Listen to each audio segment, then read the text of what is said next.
চারঘাট উপজেলার কালুরহাটি-বাগমারী সড়ক উন্নয়ন কাজের উদ্বোধন। শুনলেন সংবাদ শিরোনাম, বিস্তারিত ডেস্ক রিপোর্ট। রাজশাহীর চারঘাট উপজেলায় কালুহাটি হতে বাগমারী পর্যন্ত সড়ক উন্নয়ন কাজের উদ্বোধন করা হয়েছে। শনিবার ২৭ মার্চ সকাল ১০টায় এই সড়ক উন্নয়ন কাজে শুভ উদ্বোধন করেন রাজশাহী ৬ চারঘাট-বাগা আসনের সংসদ সদস্য মোহাম্মদ আবু সাইদ চাঁদ। উদ্বোধনকালে স্থানীয়দের মাঝে আনন্দের আমেজ লক্ষ্য করা যায়। দীর্ঘদিন ধরে সড়কটি অবহেলিত থাকায় ভোগান্তিতে পড়তে হতো এলাকাবাসীকে। বিশেষ করে ভরা মৌসুমে কাঁচা ও ভাঙাচোরা রাস্তার কারণে চলাফেরা এবং কৃষিপণ্য পরিবহনে চরম দুর্ভোগ পোহাতে হতো।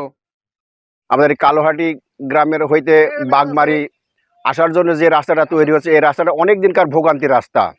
আজকে যদি এই রাস্তাটা আমরা আসলেই পরিপূর্ণভাবে তৈরি পাই, তাহলে আমাদের এই মাঠের ফসল, বর্ষাকালে যে আমের একটা সিজন, সেখান থেকে আম নিয়ে যাওয়া আসা বড় কষ্টকর ব্যাপার। আর একটা ব্যাপার আছে, মানুষ যদি বর্ষাকালে গাড়ি ঘোড়া দিয়ে চলে, রাস্তা দিয়ে মনে যাওয়ার কোনো পরিবেশই থাকে না। কাজ করার জন্য এই রাস্তার যতগুলা লোক, ইঞ্জিনিয়ার থেকে শুরু করি আমাদের এমপি পর্যন্ত যত মহল্লার লোক আছে, সবাইকে আমি ধন্যবাদ জানাই। স্থানীয় কৃষকরা জানান, মাঠের রাস্তা খারাপ থাকার কারণে তাদের অনেক সময় ঘুর পথে যাতায়াত করতে হতো। বর্ষার সময় পানি জমে থাকায় ফসল আনা নেওয়া কষ্টসাধ্য হয়ে পড়তো।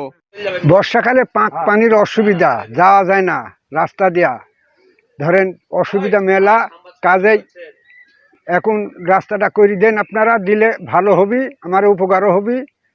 চাঁদ ভাই করে দিতে চাইছে, করে দিক, ধন্যবাদ জানাই চাঁদ ভাই। সমস্যা জবরই, এই পাক পানি, হ্যাঁ, গাড়ি ঘোড়া যেতে পারে না, লোকজন চলাফেরা, বাড়ির সাইকেল থেকে হাইটে যাতে, মোটর সাইকেল থেকে, এইসব জায়গা চরম পাক হয় বর্ষার সময়।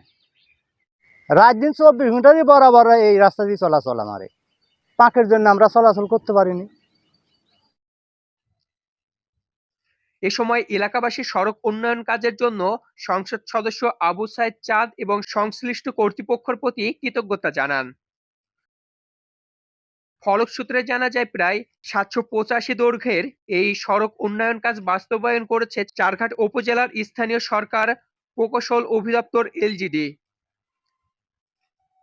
উদ্বোধনী অনুষ্ঠানে পৌর বিএনপির সভাপতি মমিনুল হক, নিমপাড়া ইউনিয়নের চেয়ারম্যান আলহাজ মোহাম্মদ মিজানুর রহমান সহ স্থানীয় জনপ্রতিনিধি, রাজনৈতিক নেতাবৃন্দ এবং গণ্যমান্য ব্যক্তিবর্গ উপস্থিত ছিলেন।